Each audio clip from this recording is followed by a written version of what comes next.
Jo no ho sé. Jo no ho sé si la gent no tindrà clar això, però Canto i jo estudiem música. Ens han posat a estudiar la de grans, que sí, Canto? Una miqueta gran, sí.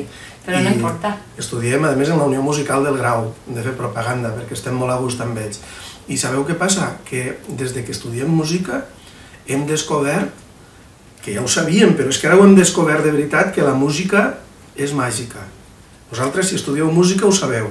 I els que no estudieu música, doncs que espereu. Estudieu! O sigui, que per descobrir la màgia s'ha d'estudiar música. O bé, hi ha una altra possibilitat també, que és llegir-se La panderola un tren que vola, que és un llibre que m'he escrit entre Canto i jo, que justament parla d'això. És un tren, un mític tren de la comarca de la Plana, que a més té cançó i per tant té música, és de Castelló al Massora, xim-pum, tracatra, de Castelló al Massora, xim-pum, tracatra, va un tren que vola l'ere, va un tren que vola l'ere, va un tren... I a banda de que és un tren que té música, la nostra història, la música té molt de pes.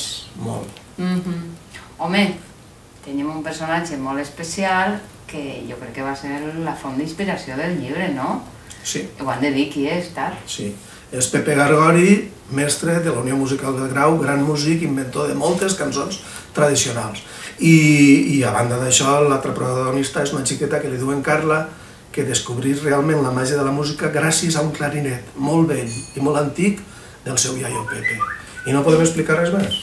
No, l'han de llegir una miqueta, però és això, no? Pepe, Carla, la Unió Musical del Grau, la panderola, que a més vola, no és mentida, no? No és a sobre la cançó.